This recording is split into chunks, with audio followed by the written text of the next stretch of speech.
Hey, it's Thomas Mulready from CoolCleveland.com, and we're here today in downtown Cleveland at the groundbreaking of the new Medical Mart Convention Center. And we're here with Cleveland City Councilman Zack Reed. Thanks so much, Zack, for taking time. Well, thanks for the opportunity. Appreciate it. Great day for the region, great day for the city of Cleveland. Great day for the world.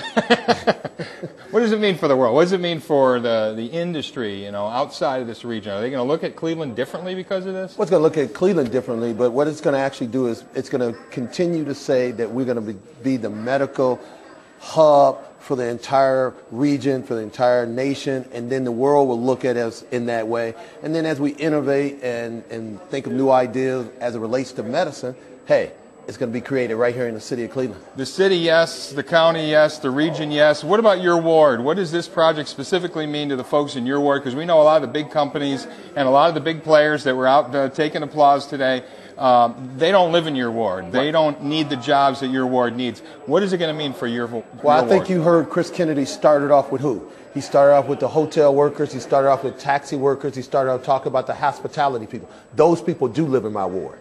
And when you talk about those individuals having the opportunity to make a living wage and to be able to take care of their families and to be able to give back in taxes and things back to the community, that's what we're talking about. This could be a holistic opportunity for the entire city to say that whether you're a little guy on the little total pole that works in the hospitality industry or you're the big guy that works in the medical industry, we can bring them and forge those partnerships together to make a new and different and greater Cleveland. What are we going to do? What are you going to do to make sure these jobs go to the right people? Because the patronage in the old administration in this region, in this county, is legendary now. The corruption is legendary. What are we doing to put some systems in place? What are you doing to make sure that now that this money's flowing here, hundreds of millions of dollars, billions literally, that we're going to get our fair share in the city of Cleveland and in your ward? Well, I think you've been covering me for a long time. You know, I've been a fighter for the workers for the city of Cleveland for a long time. That's not going to stop on this project and other subsequent projects that are coming on board, like the East Bank of the Flats and things along that line. We're going to continue. I'm going to continue to fight for those jobs for Clevelanders first and foremost. That's where I started. That's where I'm going to continue to do. So that's been my hallmark. That's been my bailiwick, and I'm going to continue to do that now and forever. We heard from the Governor Kasich, who has been up in Cleveland about 14 times or so since he's been inaugurated a week ago. You got to start paying taxes up here, right? There you go. That would be a start. But speaking of taxes, a lot of that tax money that used to come from the state has a real issue, an $8 billion budget gap. And they are making moves that may not be friendly to the cities, to the inner cities especially. What are your thoughts on that? What do you expect from the governor and the new administration? Well, I was happy to hear what the governor said, but my mother comes from Missouri and has called me the show me state. Yep. And I want him to show us how much he loves Cleveland. I want us to show me how much he appreciates and respects Cleveland and likes our mayor like we like our mayor.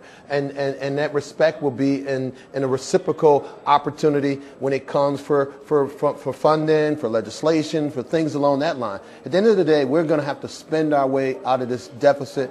We can't continue to hunker down and think we're not going to be, and things are going to get better. In some ways, I always tell people, it's expensive to be cheap.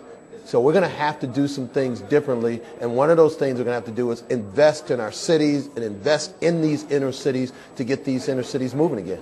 What's the one thing you would like to see come out of this project to help the folks in the city of Cleveland in your ward? Oh, the one thing I want to see is jobs. I mean, at the end of the day, for me, this project is about jobs. That's all. I mean, I love the innovative opportunities. I love the new technology and things like that. But if it does not translate to jobs for our people, then it's a failure. And my hope is that it will not be a failure. I've got confidence that it will not be a failure, but it will be a failure if we don't concentrate on the fact that this project can bring jobs to our region, to our city, and to our communities. Councilman Reed, thanks so much for taking time to talk with us. Have fun here today. Thank you.